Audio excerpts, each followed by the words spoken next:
शिव जी की अर्चना हम लोग महीनों से कर रहे हैं, तो उनके 4 नाम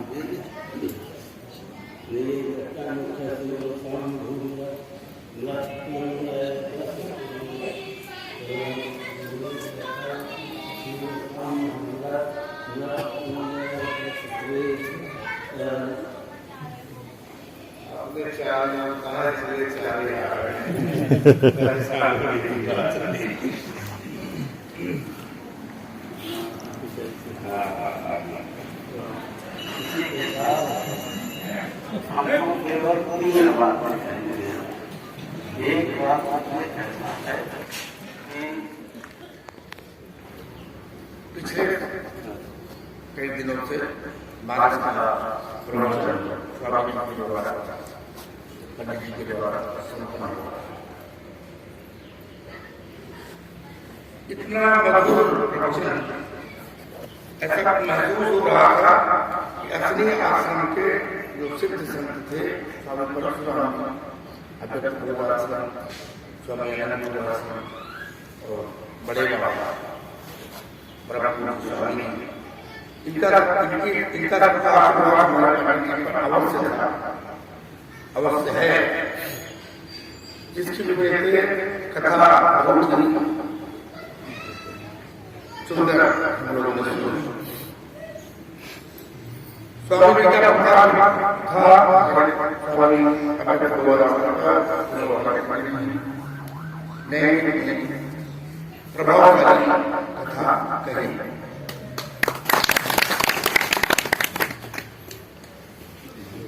कथा सुनने के पश्चात हम लोगों को जितनी कथा सुने, संतों के प्रवचन सुने, अगर उसका एक अंश हम उसको धारण कर लें तब तो उसका महत्व है। और केवल उसको नहीं तब वो महत्व है। और हम लोगों को ऐसा करना चाहिए, क्योंकि ऐसा स्थान यहाँ पर आके अगर कुछ झुके ना तो आना ही यहाँ पर पड़ जाता है। अंत में स्वामी जी को प्रणाम करते हैं, मनोज जी को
बिल्कुल शीर्षस्थ गायन क्षेत्र में वो हमारी कुटी में अपने जैसे बैठे, ये वास्तविक दो छोटे से ऐसे लगता है कि धरती के कलेवर के रूप में दो छोटी सी जगह, और ऐसा लगता है कि सभा के रूप में 10, 15, 50 जैसे लोगों के बैठे के रूप में, लेकिन ऐसा लगता है कि एकदम से 50 सूर्य उदय हो गए हो।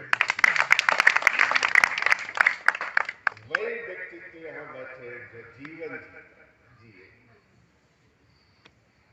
और जैसे सर्व प्रकाश में सूर्य एक ही पर्याप्त है, ऐसे मानो उनकी एक सभा है। और हम जो नूतन स्वरूप है, हमारी स्तुति के आधार है, वंश की ज्ञान की एक कड़ी है। जैसे रामेश्वर जी से उनके 2 शब्द, उनके अपने अनुभव श्रवण करें।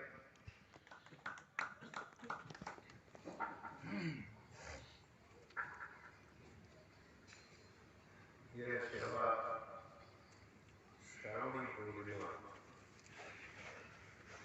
श्रावण मास पर्यंत भगवान शंकर की उपासना योग्य, कुल तथा विद्वतापूर्ण जिनका जीवन है, ऐसे ब्राह्मण कृषि रूप से पावन मानसरोवर मानस में स्नान करने का अवसर। उसके साथ साथ मनोज पांडे का जो उद्बोधन मानो यह संकल्प पूर्णिमा के रूप में दिखाई पड़ा। जिन्होंने जीवन जिया है, अवश्य ही वो वही बोलते हैं जो शास्त्र बोलता है। शास्त्र जो बोलता है वही हमें जीवन जीना है, और जिन्होंने जीवन जिया है अवश्य ही वह वही बोलते हैं जो शास्त्र बोलता है। हमने आपको निवेदन किया कि हमारी जो संस्कृति है वो धर्मांधता नहीं है, रूढ़ी नहीं है। हमें शिखा रखानी है, सूत्र धारण करना है, और शिखा सूत्र धारण करने के क्या कर्म है उसको करना है। एक ऐसा काल आता है जब हमारे शरीर में शिखा और सूत्र भी नहीं रहता, तो हमने जीवन जीने की कला, ये हमारी संस्कृति है। आओ एक ऐसे व्यक्तित्व से आपको जोड़े और आपको दिखाएं कि इस कलयुग में भी क्या लोग ब्रह्मचर्य धर्म का पालन कर गृहस्थ में हुए, और गृहस्थ जीवन के भी बाद क्या वानप्रस्थ का अनुसरण किया, और वानप्रस्थ के बाद में भी क्या उन्होंने संन्यास धारण किया। यह वैदिक परंपरा का उज्जवल स्वरूप। इस कलियुग जैसे धर्म में भी हमारे बीच ऐसे व्यक्तित्व हैं जो ब्रह्मचर्य से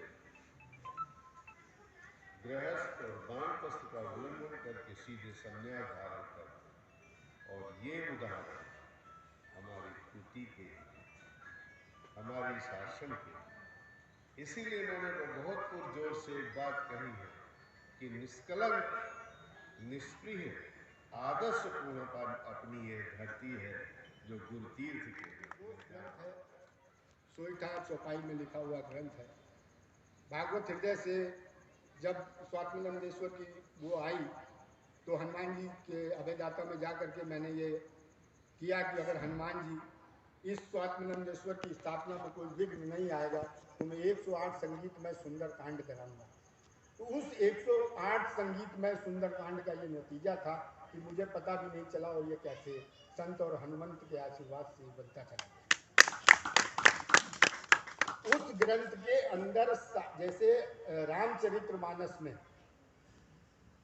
सुंदरकांड है जो दास मतलब हनुमंत लाल के चरित्र को गाता है, उसी तरीके से दास के आका, दास के पिता, दास के परमात्मा, दास के प्रभु के लिए 60 दोहे का भागवत हृदय में एक बाल कृष्ण चरित्र है।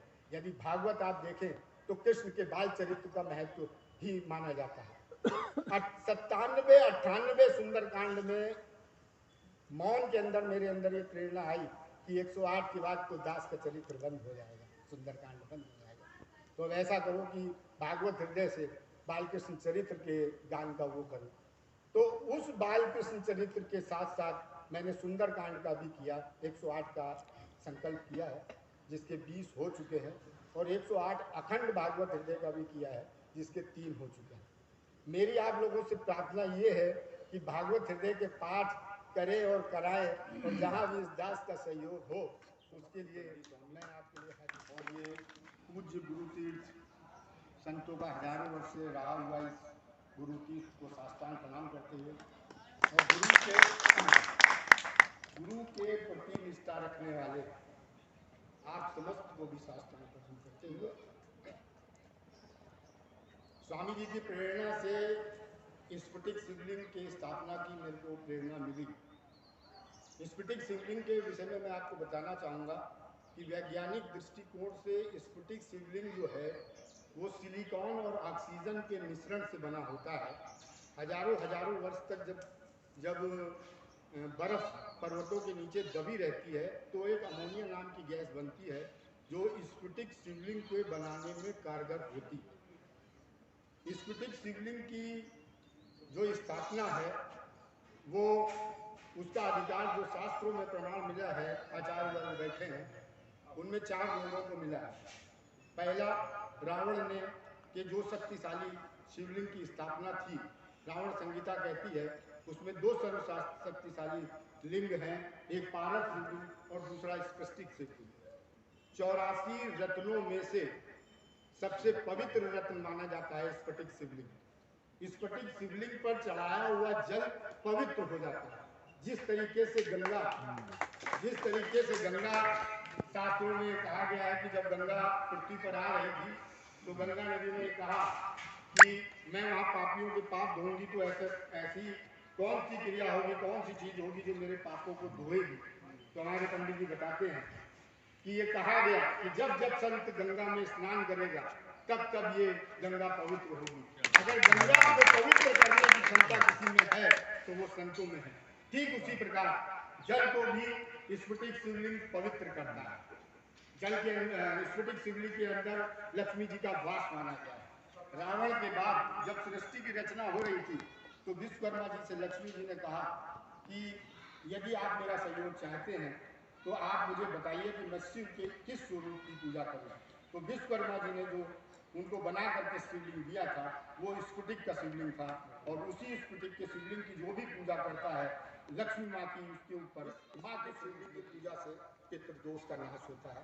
इसका प्रमाण ये है कि जब राम, सीता और लक्ष्मण पिंड दान करके राजा दशरथ के पितृदोष का निवारण कर रहे थे तो रामशिला के पास स्थित गया के मंदिर में उन्होंने इसकी पूजा की थी, और ये प्रमाणित किया था कि जो भी स्फटिक शिवलिंग की पूजा करेगा उसके पितृदोष दूर होंगे। लक्ष्मी जी का वास है, ऐश्वर्य प्रदान करता है, शुक्र शांत होता है। सरस्वती जी के हाथ में स्फटिक की माला ये प्रमाणित करती है कि जो भी व्यक्ति इसकी पूजा करता है स्फटिक शिवलिंग की, उसके ऊपर विशेष कृपा रहता है। एक अनुभूति और आपको बताना चाहूँगा कि स्वामी जी ने जब सहस्त्र चंडी के मंडप में भागवत हृदय का नवम पारायण किया था तो उसी मंडप में ही मैंने स्वामी जी से कहा कि मुझे शिव पुराण सुननी है, यदि संत के श्रीमुख से ही मैं शिव पुराण सुन लूँगा तो मेरा भाग्य हो जाएगा। तो स्वामी जी ने ओके कर दिया। उसके बाद यहाँ पर आकर के स्वामी जी ने ये एक प्रस्ताव रखा कि किसी विद्वान से ये शिव पुराण कहलवा लीजिए। तो उस समय तो मैंने कहा स्वामी जी आप अगर ओम नमः शिवाय भी बैठ के बोलेंगे तो मेरे लिए वो शिव पुराण हो जाएगा। रास्ते में चलते चलते एक व्यक्ति ने कहा कि स्वामी जी का मन ये था कि किसी विद्वान से ये भागवत हृदय कहलाया जाए, वो शिव पुराण कहलवाया जाए। तो हमने उस व्यक्ति से कहा कि संत विद्वान कहाँ होता है, संत तो विद्यावान होता है। रावण विद्वान था लेकिन हनुमंत लाल जी विद्यावान थे। शास्त्रों की पढ़ के जो कहता है वो विद्वान होता है, लेकिन विद्या जिसके आधार चलती है वो विद्यावान है। उसी विद्यावान ने अपने गुरु के उन वचनों को सिद्ध करते हुए आज जो परशुराम स्वामी जी ने कहा था कि मेरा शिष्य हजारों चौपाई लिखाई, उसी संत ने 1 वर्ष में अपने अंदर उस विद्या और सरस्वती को धारण करके भागवत हृदय जैसा पवित्र ग्रंथ लिख दिया। जब मुझसे पूछा गया कि प्रभु श्री राम से आपने क्या सीखा है तो मैंने भी यही एक अनुभव धारणा बनाई कि प्रभु श्री राम ने 12 साल 3 महीने चित्रकूट की परिक्रमा करने के बाद शालिग्राम को कामतानाथ में गाड़ा और ये कहा कि अब प्रभु पूजा बंद, अनुष्ठान बंद, और रामेश्वरम की स्थापना की और रावण का निशाचरियों का वध किया।